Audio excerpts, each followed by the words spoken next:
All right. Well, good morning, everyone. I am Lisa Scari, president of Mount Hood Community College and co-chair of the Technology Industry Consortium. And I just want to say how excited I am to see everyone here today. It's great to have the two consortia together for a meeting. I see a lot of overlap between the work we do, and it's just exciting to have us all together. So thank you for making the time and being here today. I just wanted to share a little update on, get out of the light there. One of the projects we've got going at Mount Hood Community College that actually has an impact for all of you and the consortia work. We just submitted a Department of Labor grant for the Strengthening Community Colleges training grant, and it is a statewide consortium of all but one of the community colleges. But it's to help us figure out how we develop the workforce Pell program, which is the short-term training program. And this is being done in partnership with the state and the HECC, because there's a whole lot of requirements the feds are putting on us, and we need to figure out how we're going to do it. So the grant was submitted. We should hear in the next couple of months, we're hopeful. But one of the nice ties with the consortium work is all of us have been tasked with coming up with some sort of short-term credential in our specific consortia. And so one of the hopes might be is if there's a way that that short-term certificate could align with the workforce Pell. But it would be a nice way to tie the two things together.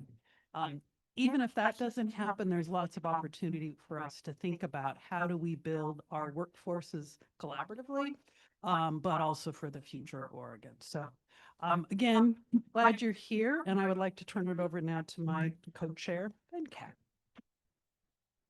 Thank you, Lisa, and good morning. Thank you all for coming. Before we start our agenda for the day, I wanted to take a moment and acknowledge a recent loss within our consortia family. As many of you know, Dr. Nagi's wife passed away suddenly last Tuesday. And so we want to extend our deepest condolences to the family at this time, and also hope that they find the strength to cope with this tragic loss. I met her once. I had the pleasure of meeting her once at a dinner that was organized at Klamath Falls, and I was touched by her devotion and commitment towards Oregon Tech's students and faculty. And Shauna has a card that we'd like to pass around. So any thoughts and a brief message of support would be much appreciated by the family. So thank you. Great. Good morning. I'm Craig Campbell. I'm one of the executive leadership team members for the Manufacturing Industry Consortium. And just wanted to welcome all of you for us to be meeting together as we went through that transition. To some extent, we're still going through it, where we had a directive that we were supposed to carry out, and now we've moved into that phase where we are sort of setting our own agenda, our own mission. And when you have the quality of people together like we have here, it just seems to be a waste not to continue the effort that these people can bring to the table. So welcome. So excited to have both of us together, because I can't tell you how often in the manufacturing industry consortium we comment about the work that you're doing over in technology and how there's a lot of crossover. So with that, welcome. And now who do I turn it over to? Oh, back to you. Okay. All right. So there's a few items of business we have to do first. And first we have our consent agenda, which we need to approve. So those includes the meetings of the February 4th manufacturing meeting and the March 4th technology. Do I need to do a formal motion? Yes. So moved. Do I have a second? Second. All in favor? Aye. Okay, a little bit of a complication. We need to separate the two votes. Okay. So we'll do manufacturing first. So moved. All in favor, say aye. Opposed? Motion carries. Okay, Technology Consortium. Do I have a motion? Move that. I'll second. All in favor, say aye. Aye. Opposed? Motion carries. Okay, easy stuff. Next, public comment. Do we have any public comment online? Any public comment in the room? Okay, we are moving right along. So I want to frame a little bit of what we're planning to do today. We've got two presentations that we intentionally paired. One is Sarah Cunningham from the Oregon Employment Department, who will share a little bit about the Oregon labor market projections and occupations that will be most affected by artificial intelligence. Then we have Helen Edwards, HECC Commissioner and co-founder of the Artificiality Institute, who will offer her lens on what the data can and cannot tell us. Together, we think these two perspectives will just be helpful as we think and frame some of this work and set us up for a later conversation. So I'd like to start by welcoming Sarah Cunningham. There she is. Sorry. So just by a little introduction here, few questions are more pressing for Oregon's workforce system right now than how artificial intelligence will reshape the jobs of our employers that they depend on and that our learners need training for. Sarah is a projections economist with Oregon Employment Department, where she analyzes how emerging technologies affect Oregon's labor market. The presentation today draws on Oregon's 2024-2034 occupational projections, which incorporate the U.S. Bureau of Labor Statistics research on AI's expected employment impacts. This will help give us an Oregon-specific look at where jobs are likely to grow, slow, or decline for the next decade. Sarah, thank you for joining us.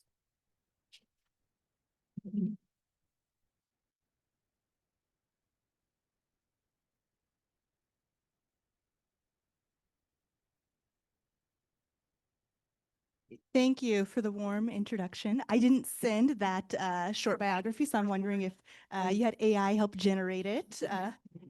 Perhaps not. But I like the idea of having people with two different perspectives present on this information because there's a lot of uncertainty in the world of AI right now. We're looking at the period from 2024 to 2034, which I think is important to note because this is really a period of transition. Learning how to developing the technologies, learning how to utilize, integrate it into different business areas. There will be successes and some failures.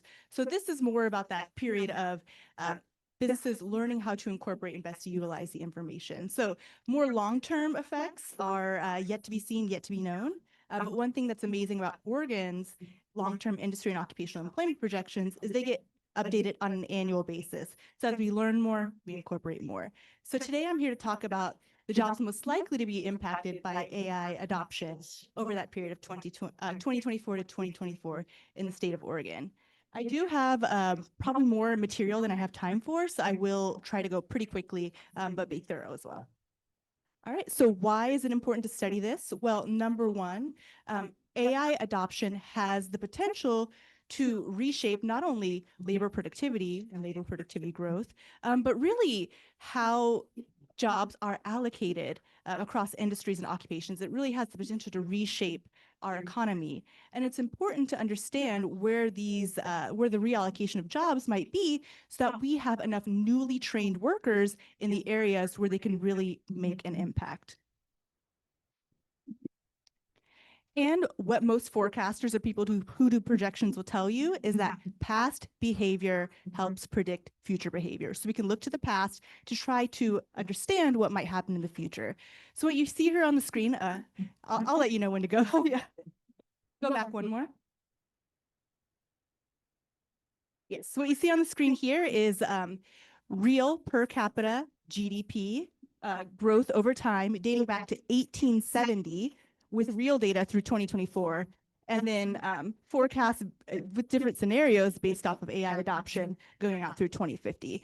And in 1870, do you all have an idea of what was happening? Reconstruction, post-Civil War. Yeah, post-Civil War, yeah, historically that was happening, that took a toll on the US economy. But during that same time, we were going through the electrification of the workforce, transitioning from steam power to electricity. And then we had the periods of computer adoption throughout the 70s and 80s, internet throughout the 2000s. And what's really remarkable, and this data comes from the Federal Reserve Board of Dallas, is that this blue line, real per capita GDP growth, Avro Andrews, has pretty much chugged the line at a rate of 1.9% through all of these transitions, which were viewed as just as important back in their day, getting electricity as AI adoption is today. And so one plausible scenario is that this is just the next technology that's going to keep us chugging along at that 1.9% growth rate in terms of living standards, which is the measure of living standards, which is real per capita GDP, because GDP, gross domestic product, measures the amount of goods and services produced in a nation. And then if you divide that by the number of people in the nation in real terms, you can measure if there's more goods and services available for the amount of people produced, people are in a better position to buy them, which is why it's known as the measure of living standards. So that's just the next technology coming along to keep us chugging along at that historical growth rate of 1.9%. But there's also folks that think we might get a boost for about 10 years in terms of the growth rate, putting us at 2.1% growth. That's that green line. And then there's folks that think, what's that movie with Arnold Schwarzenegger, Terminator, is going to happen, technology is going to kill us all, we need someone to go back in time. This is that purple line. And then the red line is a scenario where AI creates so much productivity increase that we essentially eliminate scarcity. And for me, if I made this an analogy based on TV, this would be like The Good Place. I don't know if you've seen that show before you realize it's the bad place. Next slide, please.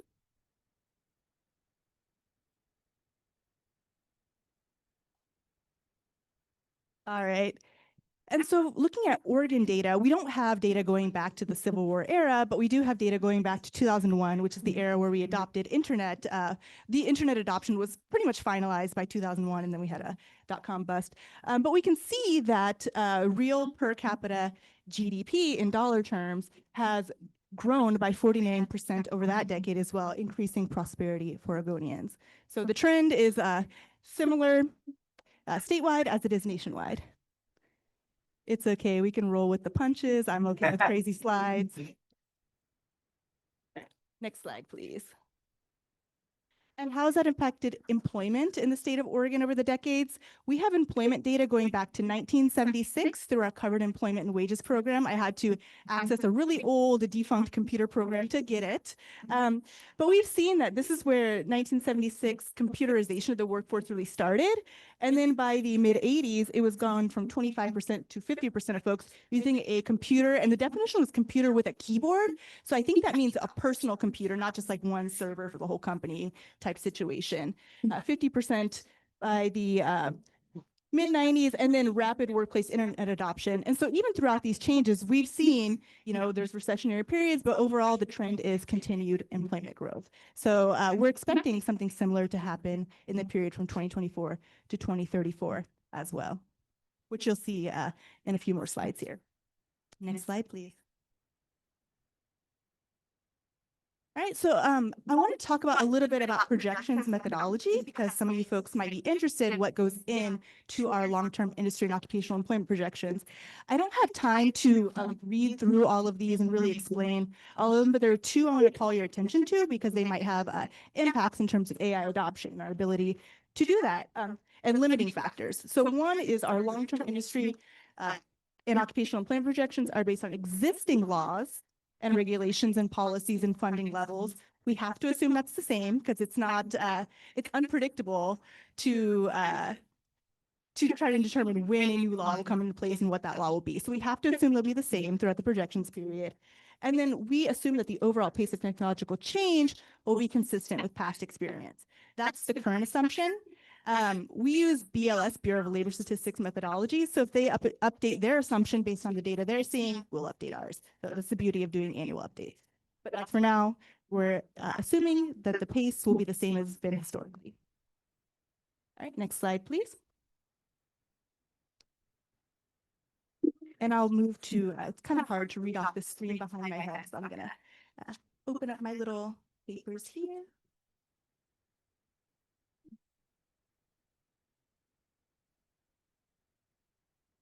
So how do we incorporate these expected changes into Oregon's long-term employment projections? Well, as AI impacts due to AI adoption start actually showing up in the data, whether we have employment gains or employment losses that show up in the data, and we might not even know necessarily that they are due to AI adoption right away, but as employment increases or decreases, those changes, all the factors that are contributing to them get baked in to our models. So when we regress on those historical data, that gets baked in, so it might pull our projections up or down. That's one way they might show up in the data. But in cases where the direction and magnitude of those changes are clear, especially in the occupational side, these changes are integrated into our employment projections through something called change factors. So the U.S. Bureau of Labor Statistics, they go through every one of the 800 occupations that we have data available for nationally, and they do research onto how much they think an occupation is expected to grow or shrink within an industry and what factors are affecting it, whether it be capital labor substitution, using more machines instead of people to do work, whether it be preference changes, like there was nutritionists expected to increase in grocery stores because people are more in tune with what is healthy and they'll be wanting more of those services. So they look at multiple factors and they assign a score for how much the occupation is expected to grow or shrink. And we receive those data and apply them to Oregon's statewide and regional occupational projections. So they'll show up there as well. And then, as always, a degree of research-based judgment is applied and is typically done so conservatively. So if we see an announcement like a large organization is expecting to lay off, 1,000 workers due to AI adoption, but it's not yet showing up in our data, we have the ability to go in and say, okay, is this the case where we should really, cut our projections by that 1,000 or maybe a partial? Do we want to be a little bit conservative with that? So we do apply some amount of research-based judgment to our projections.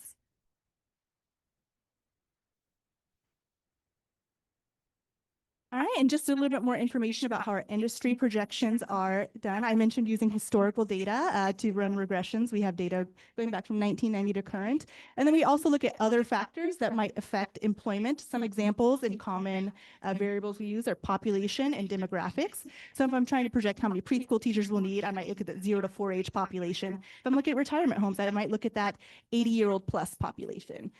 Income levels, GDP, housing starts, if I'm looking at housing. But one of the most important parts of the process is that we don't go it alone at the Oregon Employment Department. We have about 20 of our staff who I work with, to consult with, to review our industry and occupational projections to make sure I'm coming at it from multiple angles.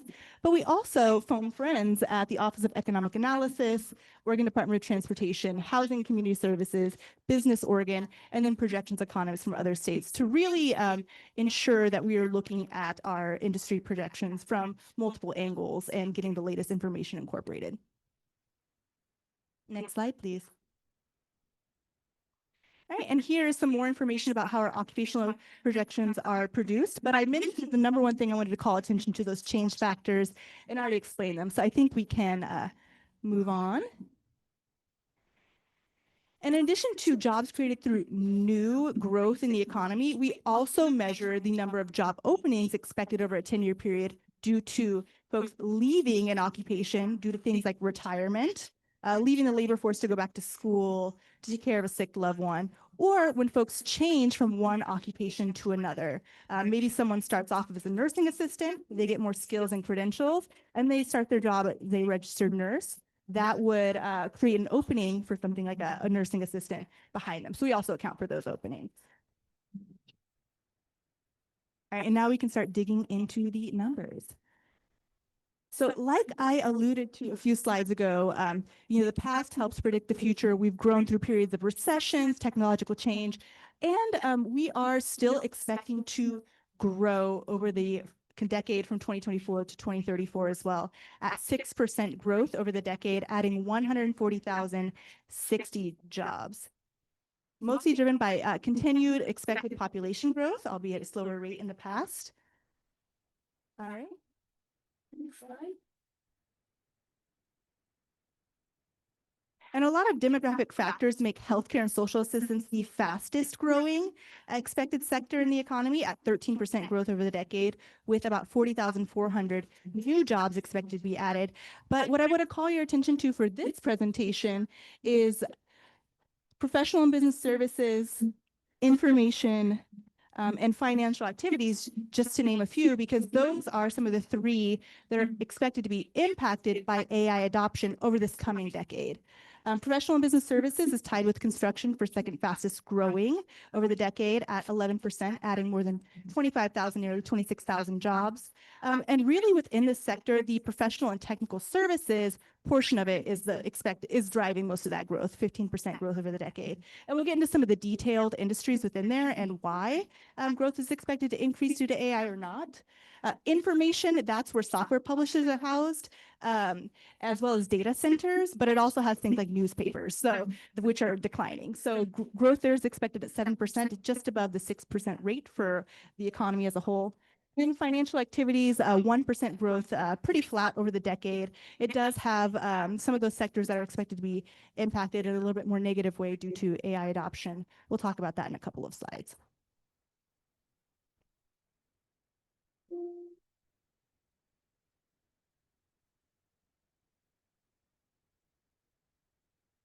All right. Professional and technical services, which I mentioned on the previous slide, has a few detailed industries that are expected to largely experience an increase in employment demand due to AI adoption in Oregon.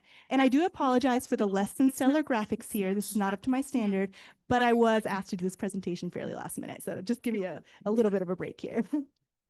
So managed scientific and technical consulting services is expected to see an increase in employment demand due to AI adoption. And that's because these consulting services, highly skilled consulting services, are expected to help firms learn how to incorporate AI into their business practices.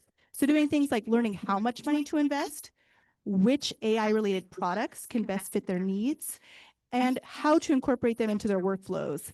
So because of this, they are getting, I wouldn't say this is the only factor driving growth, but this is kind of like a tailwind for these folks, accelerating growth if there were no AI technologies otherwise. So the growth rate here is expected to be 27% over the decade, faster than professional and business services and faster than that professional and technical services, which is expected to grow at 15%. Scientific research and development is also expected to see an increase in employment demand because this is the industry where a lot of new technologies are developed. So it's pretty straightforward there. We have a lot of new technologies that are being developed right now. This is the industry that does it. It makes sense they would get a boost from these technologies continuing to be developed.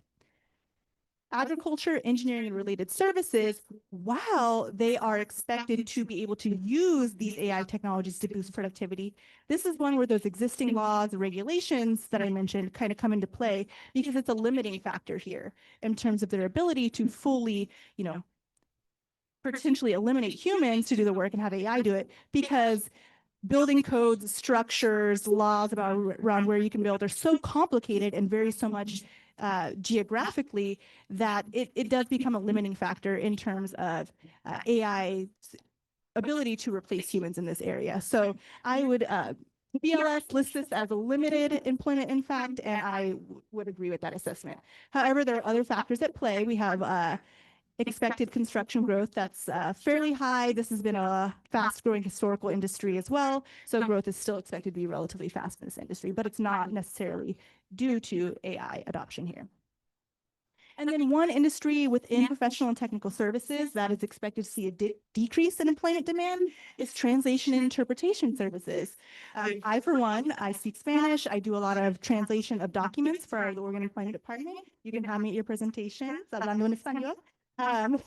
But these technologies have evolved tremendously over the past decade and are doing so even more right now. And so now where I used to have to sit down and translate a document from scratch, I can feed it into, I use ChatGPT Teams. It's one of the approved resources for the Oregon Employment Department. But before we had rules, I used to use Claude. Just pop that PDF in there, it spits it out in Spanish, and then I save half a day just making edits to that instead of having to start from scratch. So, those increases in productivity decrease the employment demand for translation interpretation services. So it's at -1% over the decade. It's only a 10 job loss. I would class that as relatively flat for Oregon. Let's talk about finance and insurance. Those industries are expected to experience some decrease in employment demand. Insurance carriers and related activities are expected to see a decrease in employment demand due to AI adoption, because as AI technologies evolve, folks at those insurance companies are able to process claims using AI technologies.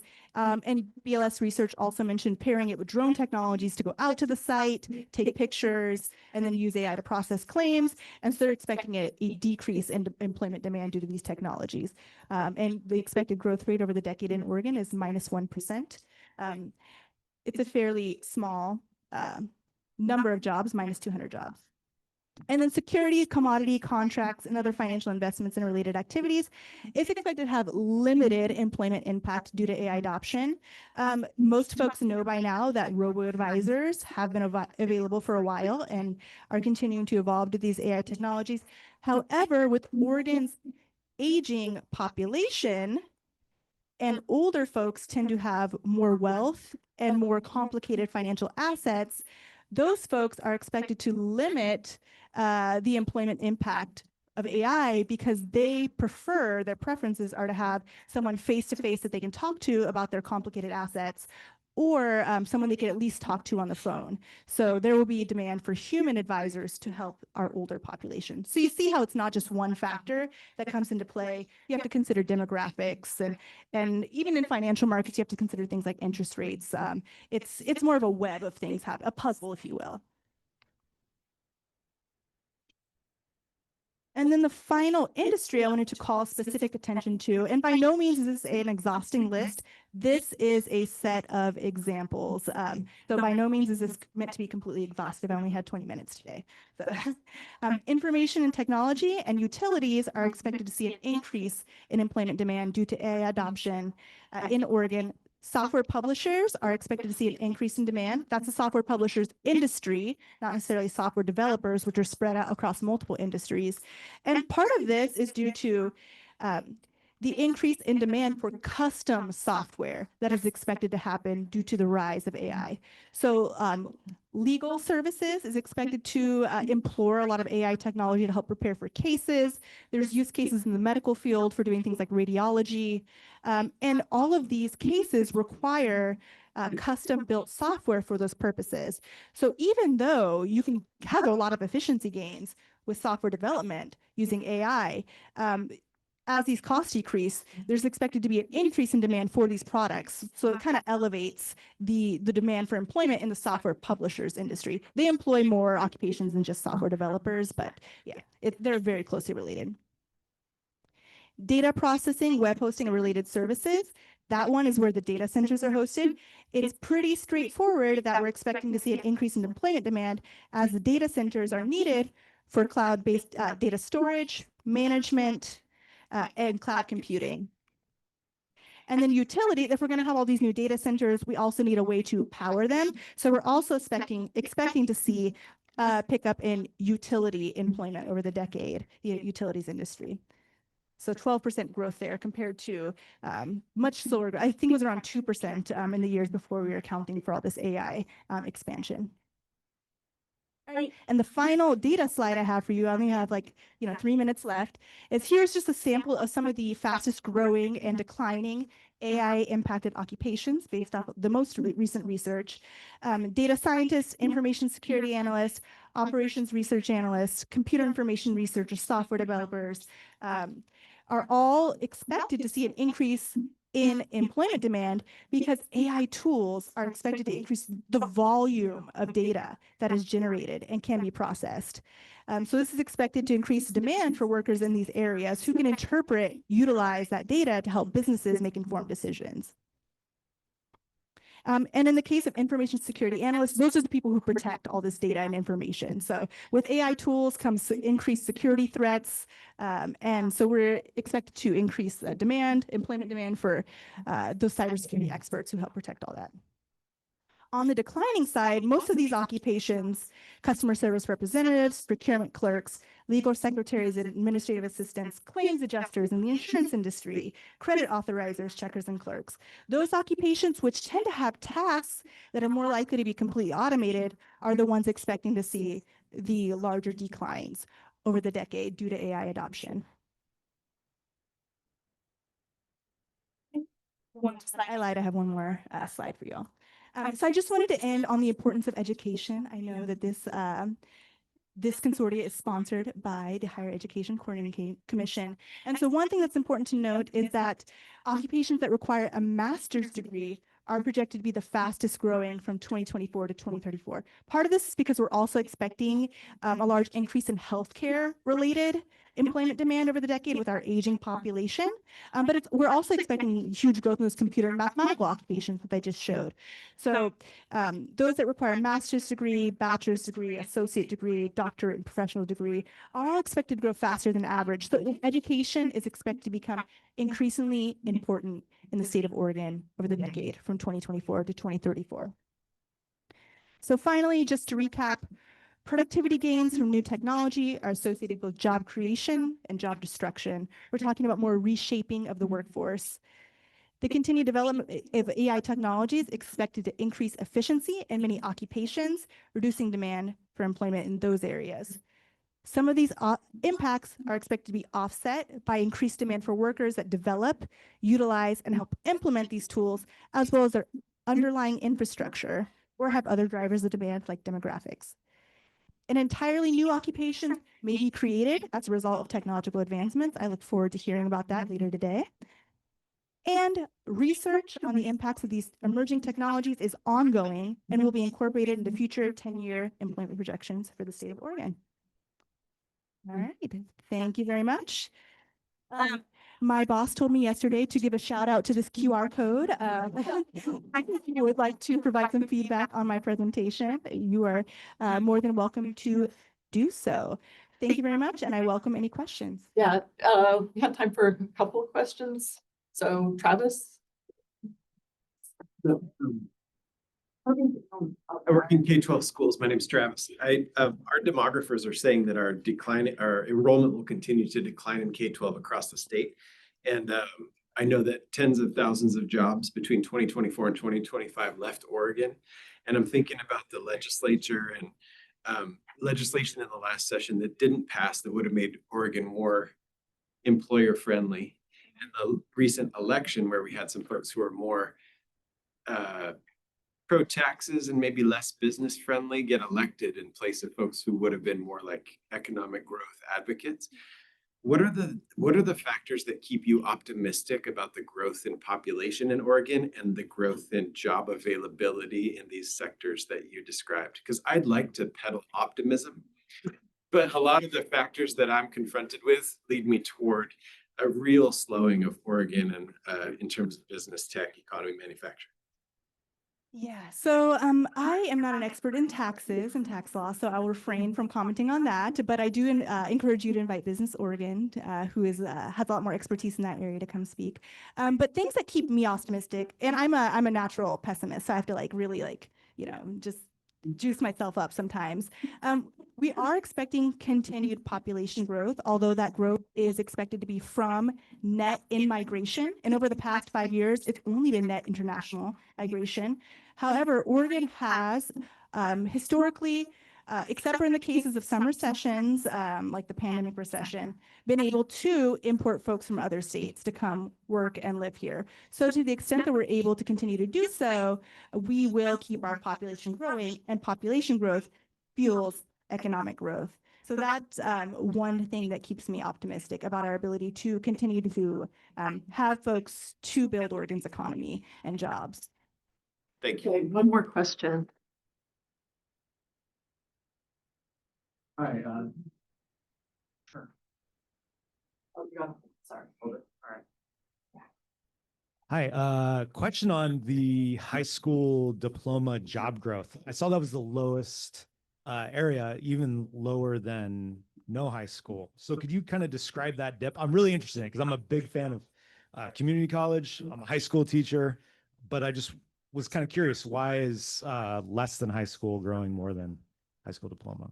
Yeah, so there are some jobs that don't require a high school diploma at all. They're very large occupations. Things like, you're cashiers at a grocery store. You don't need a high school diploma to start. Working at a cafe, at a restaurant, you don't need that high school diploma to start. So there are a large number of occupations that don't need that high school diploma. This is just entry level, talking about the entry level education needed. So to enter the work, you don't need that high school diploma.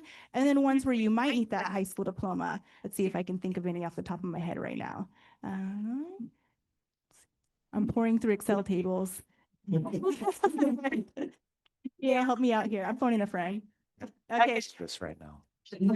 But I'll say that that portion that requires a high school diploma is also a very large number of jobs.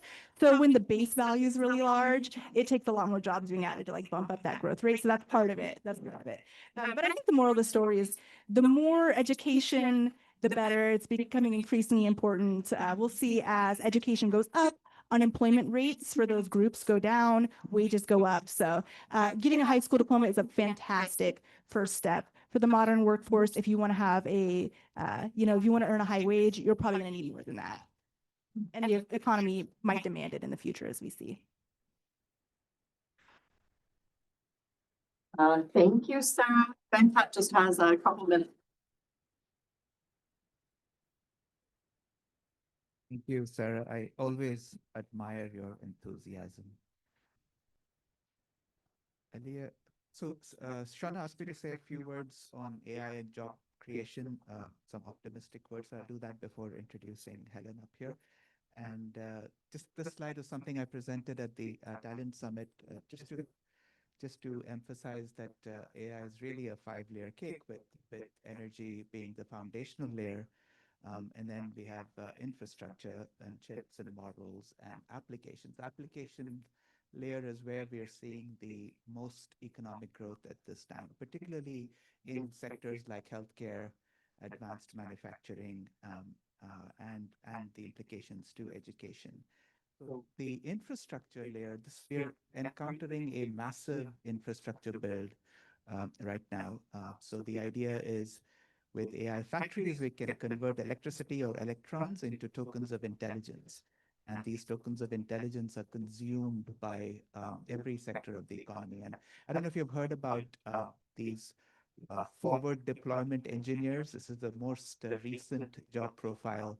And so these are people who understand, who are AI fluent, and they help businesses navigate AI and help adopt an AI strategy for them. And particularly in this infrastructure build out, we're seeing a massive increase in construction work. So electricians, plumbers, HVAC technicians, welders, and even people in the semiconductor industry, because they need to make the chips and then the networking and the operations within these factories. And all of these construction jobs pay really good living wages at an average of about $82,000 a year or $40 an hour.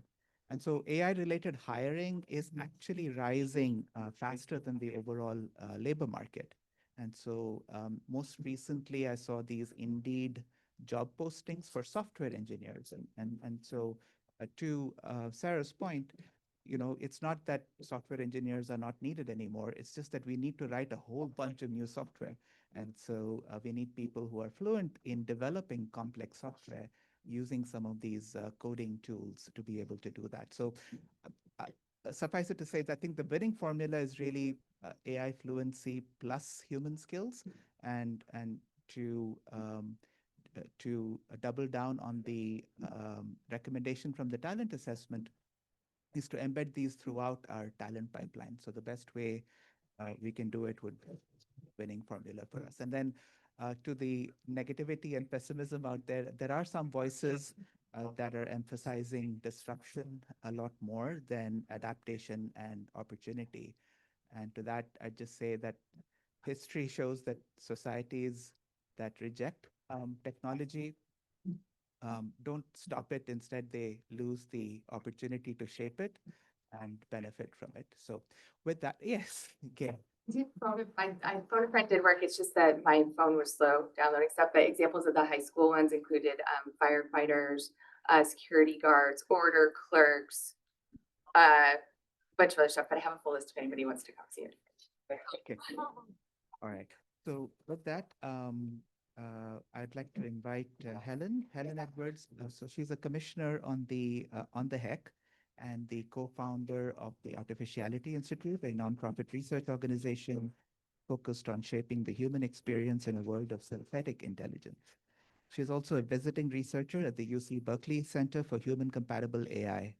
Earlier this spring, she wrote a briefing paper for commissioners on how to read the AI job exposure data. I think this data came from the BLS. And then a paper that Director Cannon shared with the Workforce and Talent Development Board and our strategy team. So if you haven't had a chance to read it yet, I encourage you to do so. Helen, we'd love for you to be a part of this conversation. So please jump in with questions and reactions as she shares her thinking. Helen, it's here. Thanks very much. Can you hear me okay?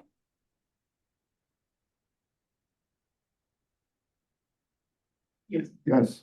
Great. And so I've got a short PowerPoint deck just to sort of help with the process through. Now, the Artificiality Institute, we're in Bend, and we've been involved in AI since 2016. I've been working in AI since 2012. And we've really focused in on the human experience of AI, how people are adopting and using these tools personally in the workforce.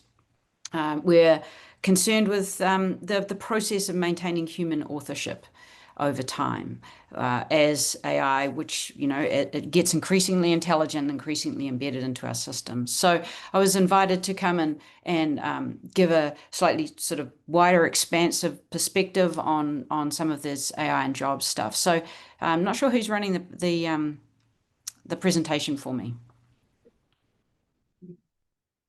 Elias. Yeah. Can you see the screen? It's over here. I can see myself. Can see it? If it's difficult, I can just do it without it. That's not a problem.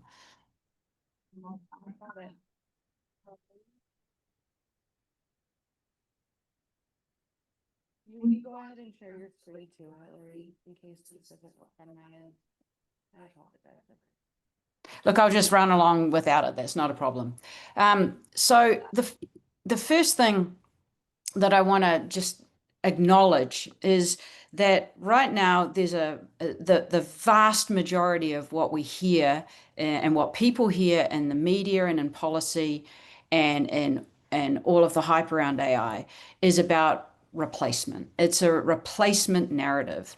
Now, the reason it exists is because it's incredibly good for raising capital. It's a straight ROI, swap out a human intelligence for an artificial intelligence. It'll be cheaper, it'll be more reliable, it won't need to sleep, it won't need all the things that make humans kind of annoying and difficult.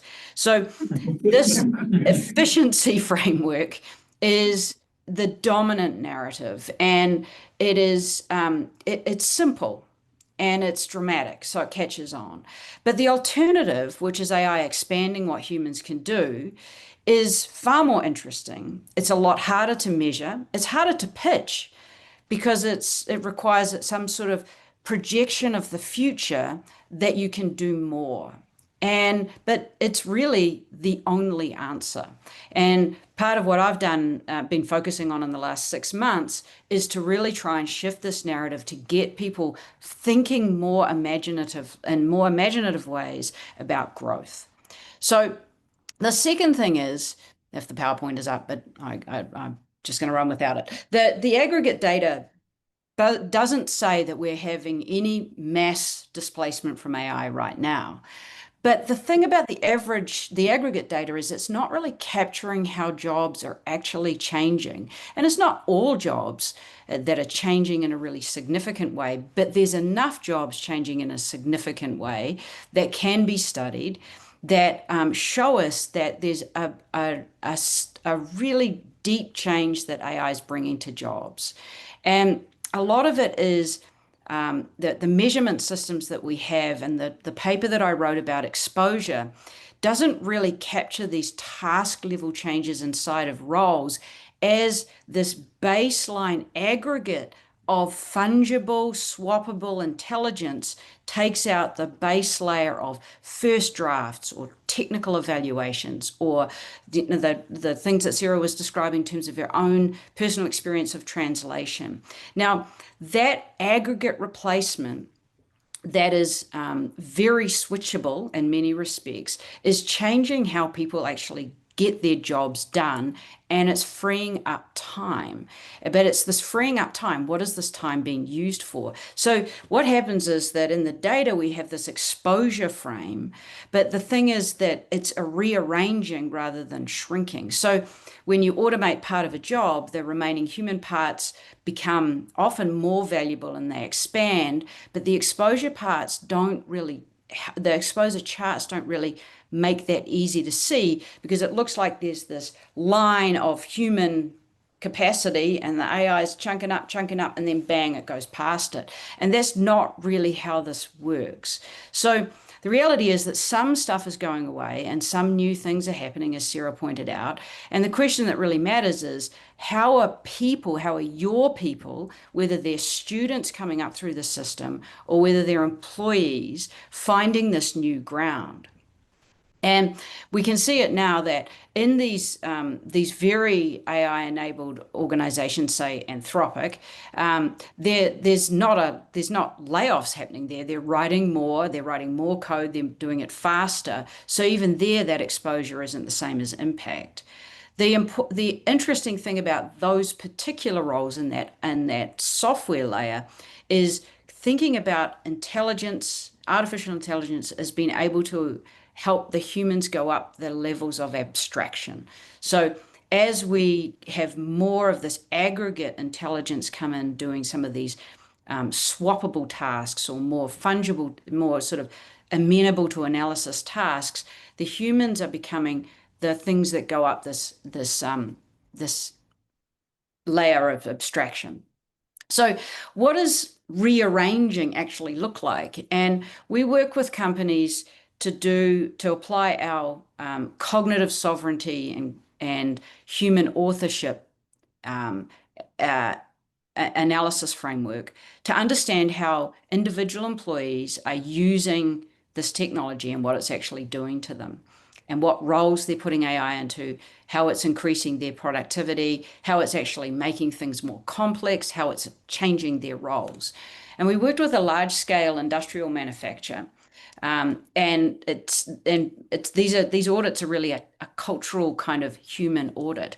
So same tools available across the organization, Copilot for everyone and Claude for a portion. And what we found was that we ended up with finding two completely different outcomes from the same deployment. And this is very, very common. So what happens is that around about half the people got faster. They just did more in their day. The majority used AI for efficiency. So they're doing that faster draft, that cleaner formatting, there's meeting summaries, that kind of thing. And a quarter, so a little bit under 25%, so 24%, totally changed everything they did about their work. They used it for doing much more than they could before.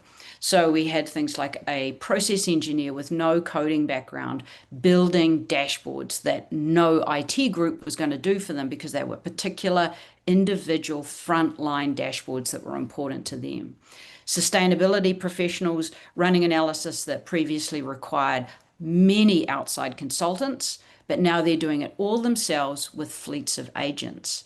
So those people are expanding the meaning space of what they can do.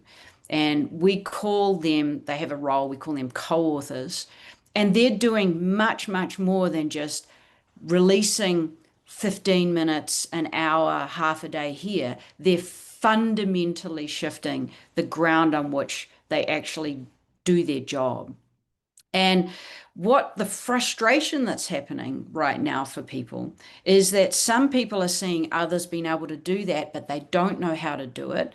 And those people who are able to do that, which is often around about, somewhere between 10 and 25% of a workforce, they're being constrained in how they share that with the rest of the organization because of a couple of different reasons. One is culturally, we haven't figured this out. No one's really sure about how to share AI information, AI generated knowledge in certain ways. The other is the tools don't support collaboration. They're very much designed for these one-on-one personal AIs.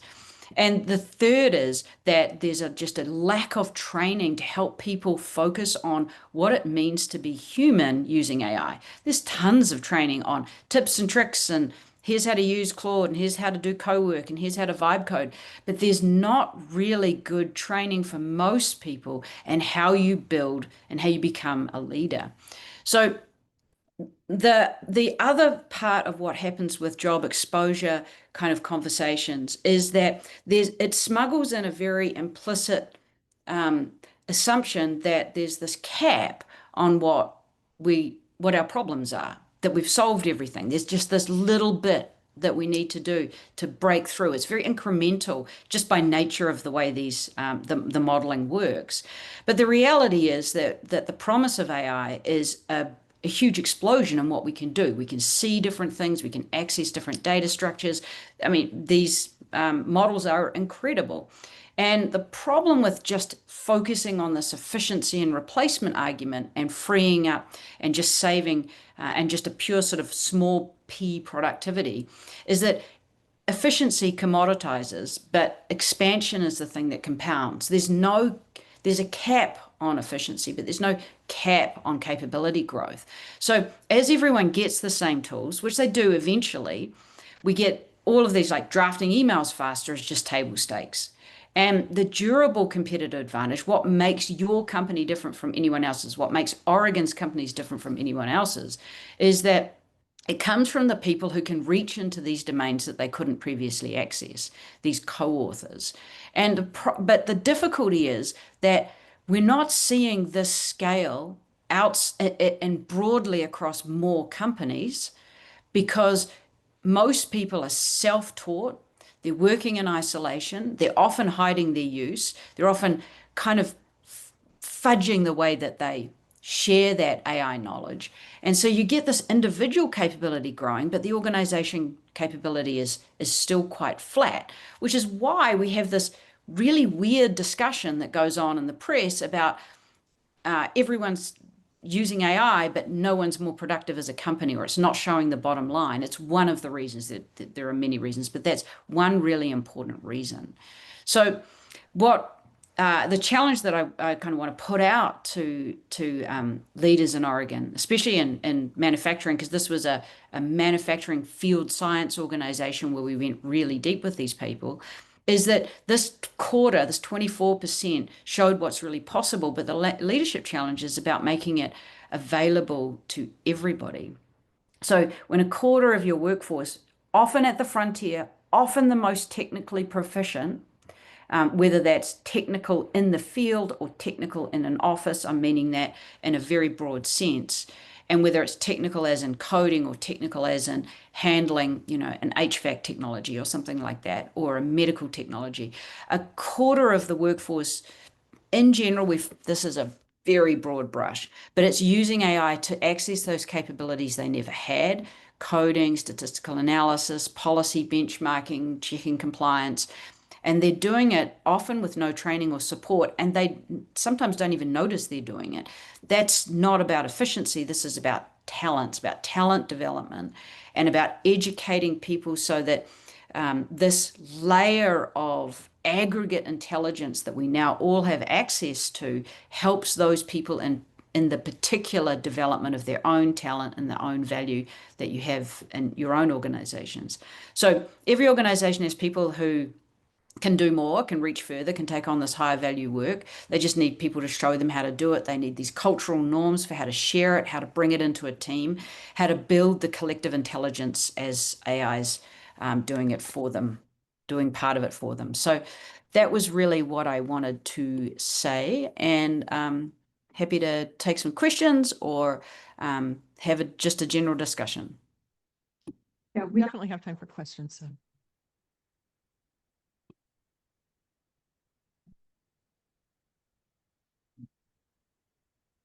Can you hear me? Yeah. Oh, Now can you hear me? Yep. Mike, you talked about the individuality of AI and how people are using it now, and I look at maybe one group that's using it more as a group think, and I see that as the medical field, where especially the practice of medicine, there's a lot of, especially worldwide, a lot of studies and programs are going on, but because of that lack of communication or group think, certain advances never got utilized before AI, and now AI is bringing those groups together to solve issues on a global perspective as opposed to individual. I could also see associations. I own a staffing firm, and we struggle. How do we utilize AI in our business that could make us more efficient? I could see the staffing association helping us if we're willing to share. I think the biggest problem is the competitive advantages. I think what makes us individually successful as businesses is our competitive advantages. But yet, if we want to advance the industry as a whole, I think that sharing has to occur. I also own a manufacturing facility, and I think we look at that and go, that's a whole nother process that's so different than staffing, because it's a professional services. So that's my question to you. Do you see associations helping to advance this group think as opposed to the individual process, or is that something that you think businesses will fight back because of that competitive advantage? That's a great question. I can tell you what we see in the data right now. The first thing is that the mental models that people have for AI are too far towards AI as God and Oracle, and not far enough towards AI as a jungle, as a complete jungle of ecosystems and all sorts of diverse use. So that's the first thing. The second thing is, when it comes to cognitive sovereignty and human authorship and being able to know what's real rather than just generated and needs to be validated, there's a very important role that the professional associations are filling around accountability. So human authorship comes down to three things: agency, awareness, and accountability. That you have the awareness of how you're using AI, how it's affecting other people, how it's affecting the way you think, the way that you get to do things. You have agency, in that you can choose. You can choose to use this tool or that tool. You can choose to put things into different roles, whatever those choices are. And this third one of accountability, at the moment, the professional associations are fulfilling a huge role there, because people are somewhat reluctant to show up and be accountable for parts of their AI generated output. They're using the professional association as a way of checking, balancing, linking in. That's the way they show up to their other professionals. And but I think this is going to evolve for exactly the reasons that you said, because the professional associations are also conservative in how they handle what it means to be what it means to be a dentist, what it means to be a doctor, what it means to be a lawyer. And as people use these tools to extend into other domains, that starts to flex a bit. So I think these professional associations and these professional groups are actually going to be really, really important to watch, to see how they change, to see whether they remain more conservative in the way that they think about either job preservation or the boundaries around a job, or what constitutes, if you like, the identity of that person in that job, versus when they become part of this flexible shift that AI enables professions to bleed into the next sort of cross-disciplinary area. And this is really early stuff. We're seeing very interesting but small patterns in the data that suggest that certain groups are going to really struggle with this, and others are going to really thrive, because you have to understand what it is that AI can do to take you to that more adjacent professional setting. And I think that's one of the reasons we study this, because all of that's about humans. None of that's about the AI. We have time for,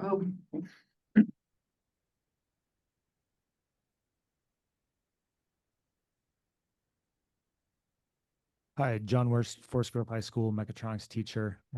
We're sort of imagining what an AI CT pathway would look like. So it would be 3 years of education at the high school level.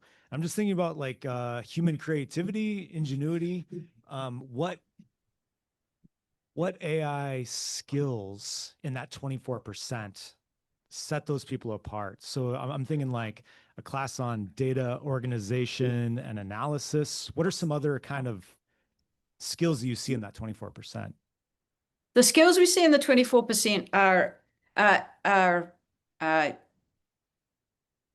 really interesting. And I'm writing some stuff about this at the moment, which is analysis that's been done out of, it's a refresh of some analysis I did 10 years ago, where what really marks out human intelligence back then was the ability to handle unpredictable situations. To a certain extent, the language models have come in and crossed over some key boundaries there. So that quarter, the number one thing is that they have a grounding in their own domain, but they have a grounding in their own domain such that they know where the boundaries are that they need to step into in other areas. So I call this multi-domain expertise, and it's an irreducible complexity. You can't break it apart and use each domain separately. You have to be able to know how they integrate together. So the classic example of this kind of domain expertise, and one of the highest ranking professions for this, is an architect, because an architect isn't doing sort of the aesthetics on a Monday and then the engineering on a Tuesday. They all intertwine, right? You can't pull them apart. The other one, there's 4 others that matter. The ability to understand, to judge what is aesthetically good. Like what matters here that people want to see that is either beautiful or functional, but it's got an element of aesthetics. In science, that's been able to recognize that there's an elegance to a particular approach to a particular set of experiments, for example. The ability to recognize genuine novelty. This is probably one of the key things that marked those 24% out. Is one, they're curious, and teaching curiosity, we all have it when we're born. We just get it beaten out of us. This ability to be able to recognize that something's genuinely new, because what that does is that re-sparks the latent curiosity, but it's also the bit that the machines can't do. And it proves that you understand your field of expertise and these related domains. The other one that we saw, but we're seeing more in some other professions, but we did see it in this field, is the ability to handle contested success. So there's many situations where there isn't a place where there's just a right or a wrong answer. It's a place that reasonable people can disagree on what is a right or a wrong answer. So this contested success, this ability to negotiate, this ability to actively listen, this ability to pull different perspectives together, and to see how different perspectives can actually change the right answer. That's a really key skill. And where we see that working the best with AI is the kind of pinnacle of how people express their use of AI. They don't just sort of sit there having this awkward moment of saying, well, this is what Claude said, so what do you guys think? They're actually able to understand and integrate this AI and aggregate intelligence into the way that they process what has to be done and what the core goal is that's going to matter for the humans in front of them. So that's where this aggregate to this particular moment in time, where you're particularly situated, that's the real kind of core skill that we see in that quarter of people, that they're actually become quite skillful at bringing it to the group in a way that the group becomes more collectively intelligent and doesn't just sort of dismiss or ignore or think that person's gone kind of crazy because they have obviously spent too much time with their AI. That skill is very interesting to watch. It kind of peaked at people who were in that sweet spot. There's a small data set, so I'm cautious, but that peaked where we see this sweet spot of people who are just comfortable enough in their expertise, but they still know that how much more they want to grow. And most of that was driven by the permission from the organization for them to grow. We expect you to work on our goals. We expect you to take the initiative. We expect you to love your job. We're going to do our part in helping you do that. So it's that growth and culture story that really brings this out, rather than the technical skills that anyone has the capacity to learn. Thank you. Okay, thank Commissioner Edwards for joining us, and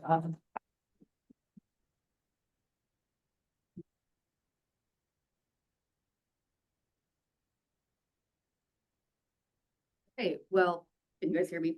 oh, we gotta hold down the button. Can you hear me now? Okay.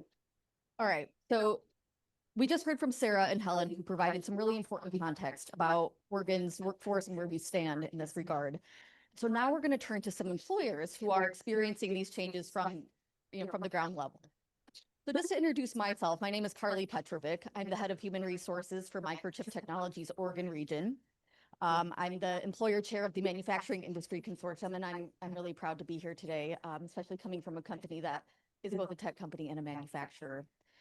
So before we go any further, I just want to acknowledge something really, significant about today's meeting. And this is the first time that the Technology Industry Consortia and the Manufacturing Industry Consortia have come together in a joint meeting. And as you guys know, these two groups have been doing parallel work for years. And, we decided that today it just made sense to bring us all together because the challenges that are in front of us in regard to AI are bigger than either one of these groups can handle on our own. So we chose AI for this session because it's just the conversation that keeps coming up. I'm not a tech person, and it seems like overnight, it's just that's all we hear about is AI. How do we get this going? How do we implement this at our workplace, whether it's in hiring and workforce planning, on the job? And so the question is no longer whether AI is a thing or whether we have to adopt it. I think we've all realized this is the new industrial revolution, as we keep hearing people say. So we have no choice. Either you get in or you'll be left behind.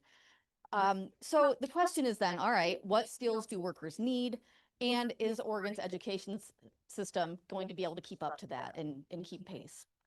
So that is the question that this meeting is designed to answer today, together with a combination of employers, industry, and educators all in the same room. So for the rest of the afternoon or the rest of the morning, we have structured the next hour and a half, and we'll be hearing from 5 employers that are going to do what we call lightning talks. So they'll share for about 5 minutes about where AI intersects with their work.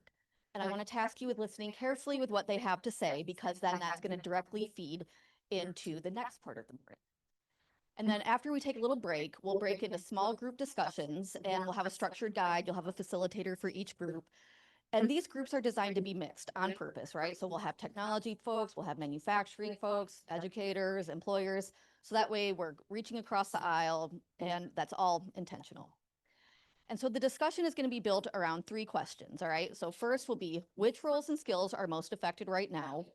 Where are the gaps that workers have and what they need, and what our training programs currently offer or don't offer?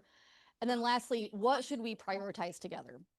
And then at the end, every group will report out, and then our lovely strategists, Shauna and Diane, will help synthesize that information for our next steps. So by the end of the day, the goal is that we will have a shared, grounded picture of how AI is changing skill needs across manufacturing and technology. We'll have a prioritized list of the competency gaps employers see most urgently, and we will have concrete next steps for connecting all of those to Oregon's education system and our training systems. So don't worry, no preparation was required before this meeting today, and none's needed now. Just come as you are with your thoughts and perspectives. So with that, we are going to hear from 5 different employers. And so what I'll go ahead and do is I'll read each of their bios first, and then we'll kind of have them come up in that lightning format. All right, so we have Jack Frost, who is the Director of Business Development at Cascade Systems Technology. Prior to Cascade, Mr. Frost worked in numerous sales, marketing, engineering, and senior management roles at various companies. And Mr. Frost has a BSEE from Cornell University. We also have Jim Lund from Saxony Thermal, which is a Hillsborough-based company that serves as a second source supplier of parts, upgrades, and services to the semiconductor industry worldwide. His background spans decades of hands-on semiconductor equipment engineering, including roles at ASM, Diodes, and Solutions on Silicon.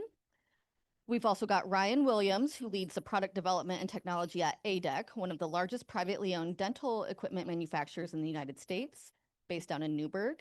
And he's helped drive A-Dec's advancement into digitally connected dental solutions, focused on delivering smart, integrated technologies that enhance the modern dental practice experience.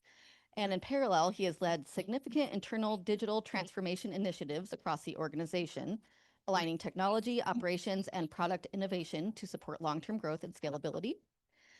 We also have Erik Berg, who is a senior principal engineer at Microsoft, where he leads the company's generative AI strategy for end-to-end silicon development, from architectural exploration through tape out and bring up. He is an IEEE fellow and a frequent speaker on the use of AI in the semiconductor design and verification. And then lastly, we have Manin DuBois from OMEP, and which is the Organ Manufacturing Extension Partnership to support organ manufacturers in an increasingly competitive global economy, connecting them with resources to improve operations, adopt new technologies, and address workforce challenges. And as we know, OMEP serves more than 400 manufacturers annually statewide. All right, well, with that being said, let's bring up our first employer, who is Mr. Jack Frost.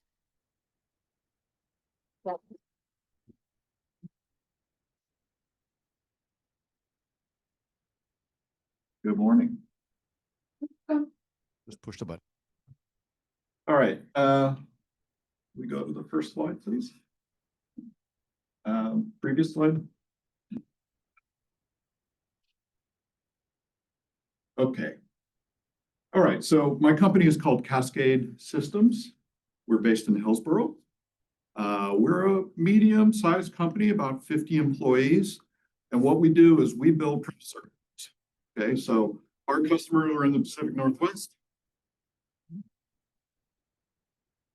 And they don't have the equipment to assemble electronics, so we do that for them. Push the button again, Jack. Yeah. Try it again. Okay. All right, let's go to the next slide.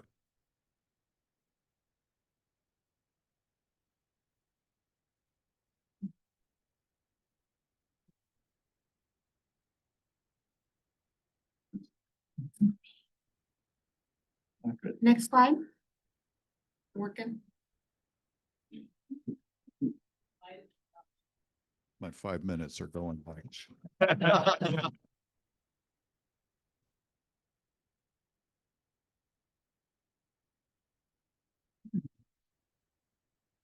Fortunately, it's not my screen that's actually sharing it, so we're working off another screen. And I believe it is frozen.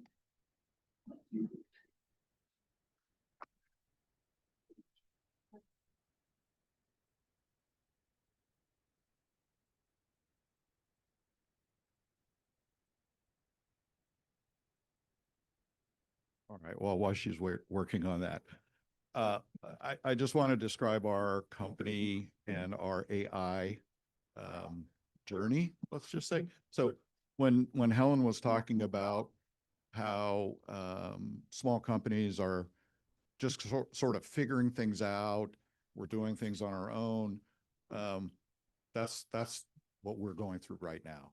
We have 50 employees today. And right now we've got about 5 people, me included, using AI tools and trying to figure out how can we do things more efficiently? Can we do more with less? Can we improve our ability to produce product faster?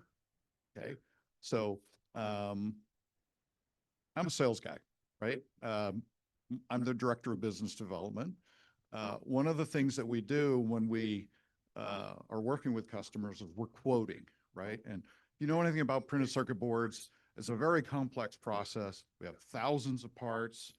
We have to maximize the price, get the best price, the most availability, the less number of parts that you have to buy, put them all together, give the customer a competitive quote. Okay, so right now we're using Claude to do that. Okay, we're taking projects that we could not have quoted before because it would have taken us hundreds of hours of looking through spreadsheets and now running them through Claude to generate quotes. Okay, so that's just one example. We have other applications where we're doing things like visual inspection. So instead of having people look at boards and look for defective parts or missing parts or parts that are not on in the right direction, we're looking at using an optical camera and AI to do that. Okay, so it's kind of a force magnifier, right? To be able to use our limited people to run algorithms using AI to produce the product. Okay, that's another example. One of the things we are happy to say is that we actually went out and hired a software engineer. Okay, so most manufacturing companies, we don't write software, right? But we did because we knew AI was coming. And when she first started, she was writing code, just normal programs for things like part validation, verifying that we've got all the parts in the right order, and et cetera, et cetera. But now she's starting to implement those things using AI, right? So we are kind of on this learning journey. I can tell you, we started with Copilot. Eventually we moved on to Claude, and we have this group of 5 people internal to the company. About 10% of our people are using Claude, both in programming, test engineering, sales, marketing, doing things like financial analysis. I guess we never got to my slides. Sorry about that. That's okay. I can wing it. Really good at it. Yeah, thank you. Any questions? Does anyone have anything for him? If not, we'll move on to Jim to talk about AI and his company. Yes, go ahead. I'm curious about like the lessons learned factor here, lessons learned. So are there any use cases that you experimented with that you're like, oh, actually, this is not doing that great a job? There's 2 lessons that I've learned just from my experience. And we are really seriously considering, okay, the first is hallucinations, right? Everybody knows that AI has hallucinations, and how to avoid or how to not trust the data every time, because from time to time it will fail, right? The number 2 thing is data security, right? And I'm sure that's a big topic with everybody is, we get designs from our customers, right? You have to be careful not to expose that data in a cloud outside the company that you're trying to protect, right? So those are 2 concerns that we've learned in the last 6 months about using AI that we really have to be kind of wary about. Thank you. We're not going to take, these are supposed to be 5-minute lightning talks, so we're just going to. Okay. All right, Jim. Jim. Thank you. Yeah, thank you though.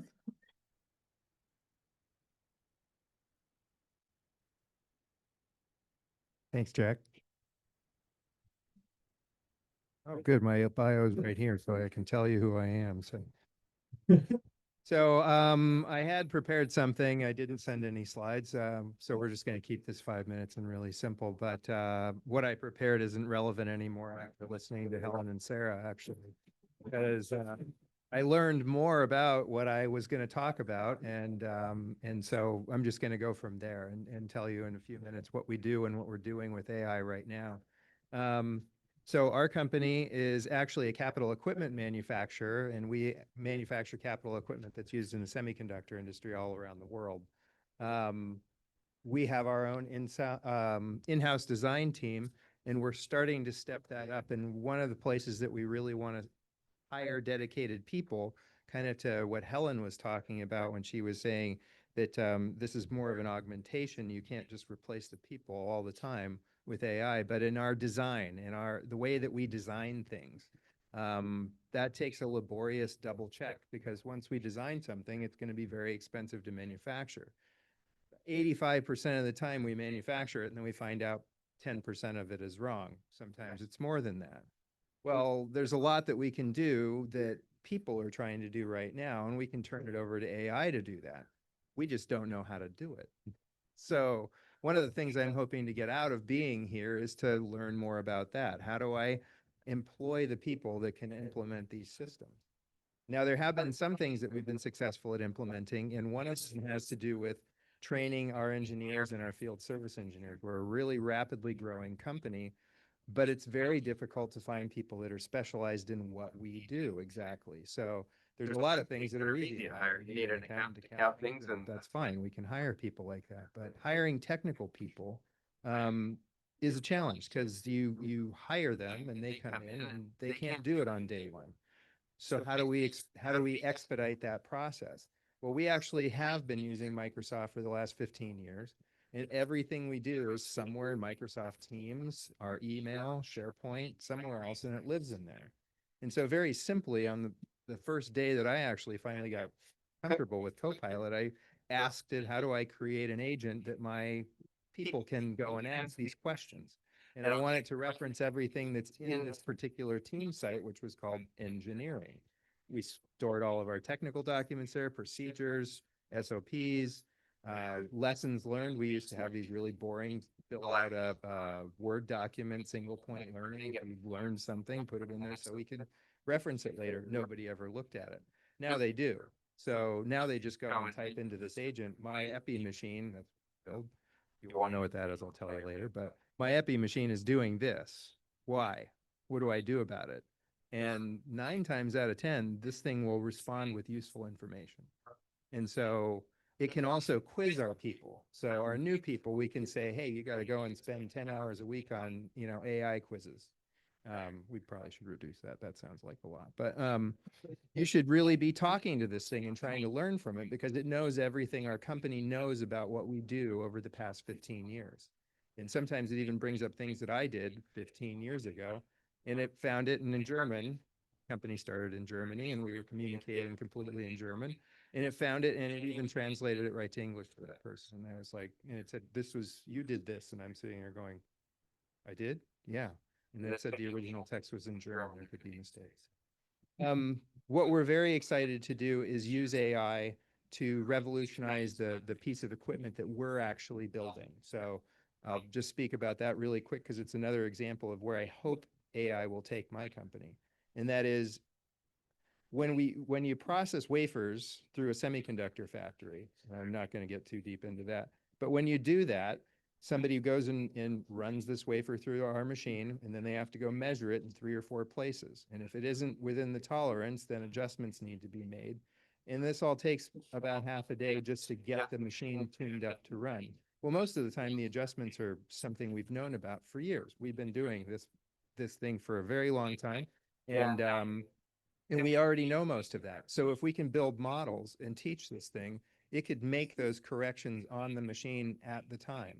And that's what my company is working on developing going forward from here. So I won't ask for questions. I'm going to hang around, but if you guys want to talk to me, I really want to hire some people that know more about this than we do. We're struggling with it. We really want to get involved, because we know that's going to be the actual competitive advantage, is being able to be early adopters of AI and the way we build things with it. So thank you very much.